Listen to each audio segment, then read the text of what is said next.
with the thought of killing myself, I needed help. I needed emotional help, and I went see psychologist named Dr. Elizabeth Revell. So Dr. Elizabeth started seeing me for free. I didn't pay any anything but to see her. And her and her husband, Dr. Alvin, but they decided to adopt me. So I legally became their son in 2006.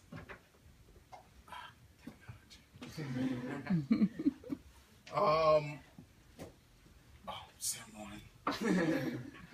There you go. Okay, so I went to Achievement Cyber School. I was a valedictorian in my class. And after graduating, I went to hack, because I was still have to work on my English, my social, but I had to talk to you guys in English. So I was in a student center, and I founded a club called International Awareness. I heard that club is doing great, so I'm so proud of it. And it's still operating at hack. And I am deeply involved in community things, trying to help, kids.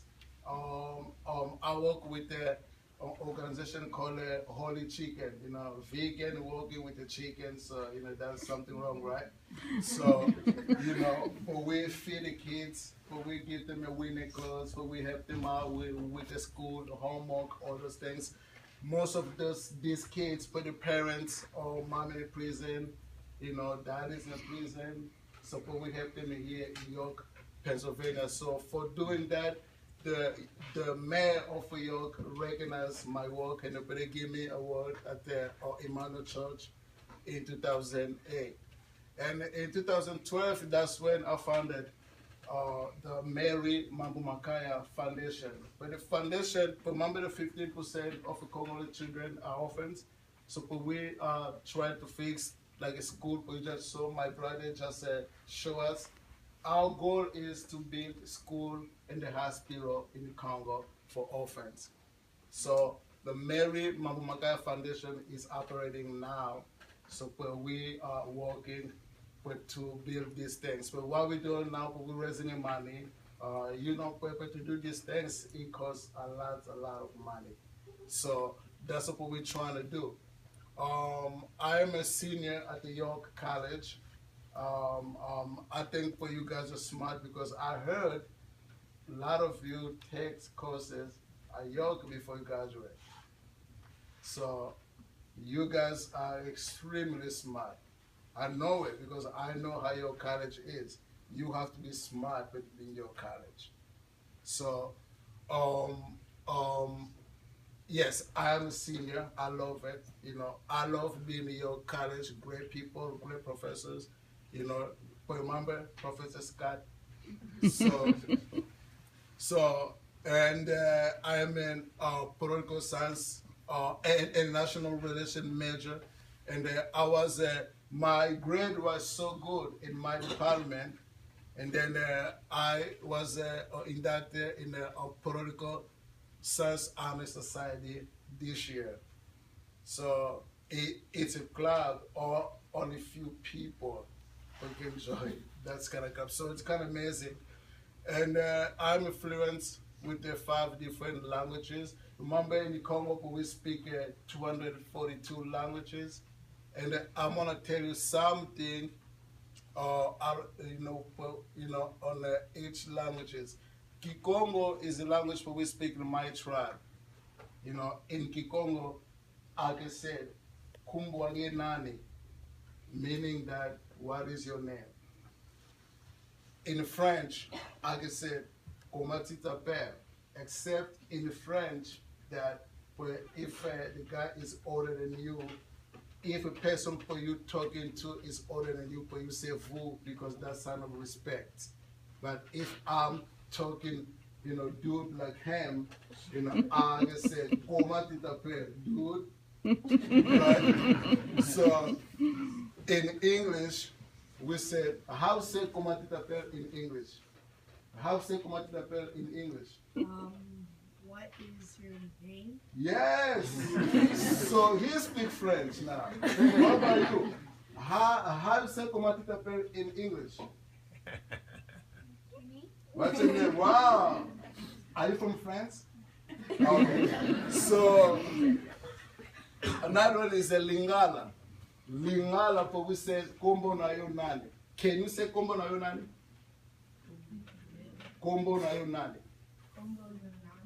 Kombo na yo. Are you talking about Obama? No. Kombo na yo nani.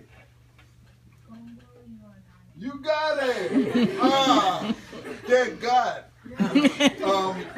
And last but not least is a Kiyombe. Kiyombe, but we say Abwe. Can you say Abwe? Abwe. Abwe. Oh, that's good. Can you say Abwe? Yes! Are you from Congo? So yes, that's kind of, perhaps we communicated in Congo. You have to know the language. If you don't know the language, you are nothing. Nobody will respect you. Nobody will give you a job. You're not going anywhere without language. And next one. This is a picture of me being adopted at the yoga. Look at how happy I was. I was like, wow, I got a family now. Jesus Christ. I have a family. So that's my dad. Until recently, I didn't know. My dad type was sticking out. I was like, what? And back then he used to have a big belly too. Walk around like this. All those things.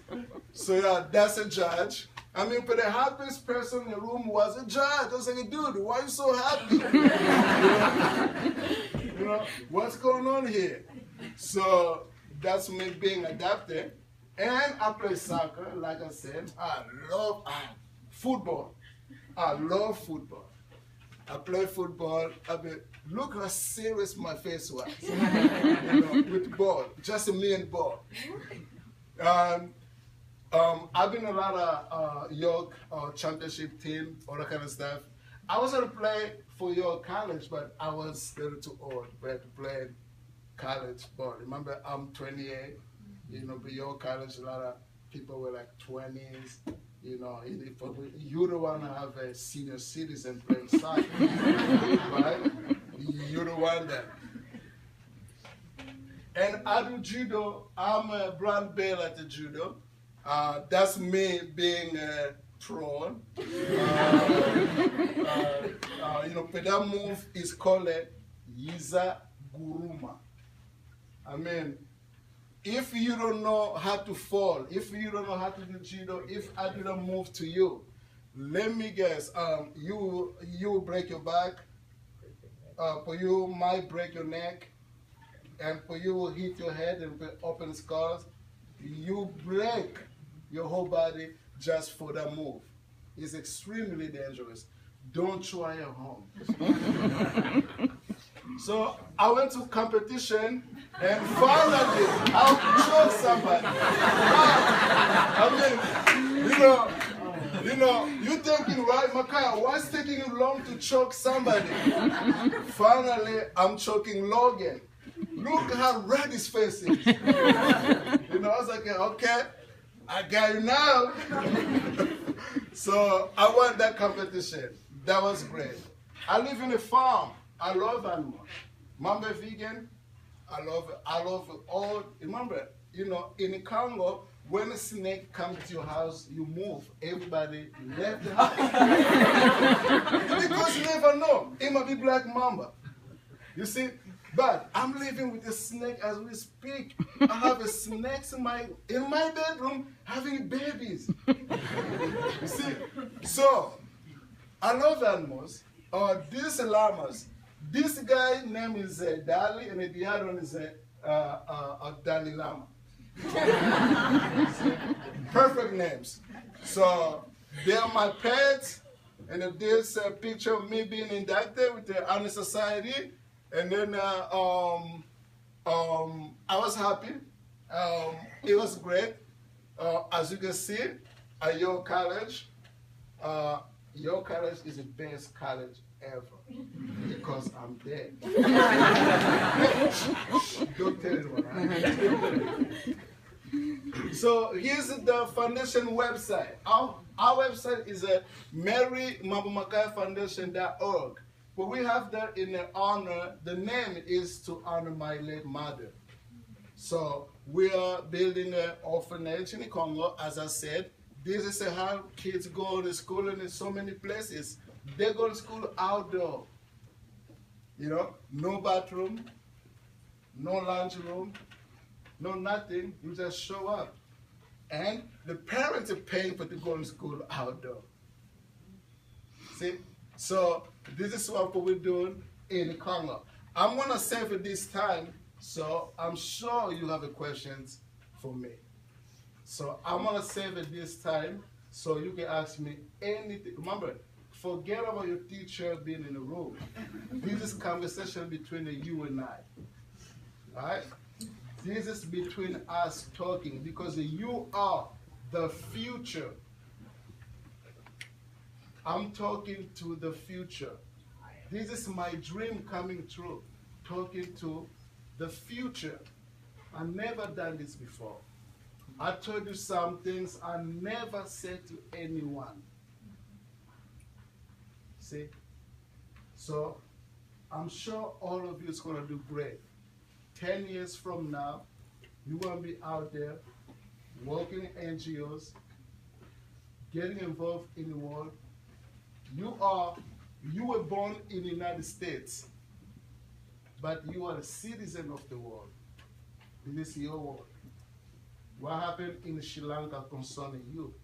What happened in Congo will concern you, because you will take care of this planet.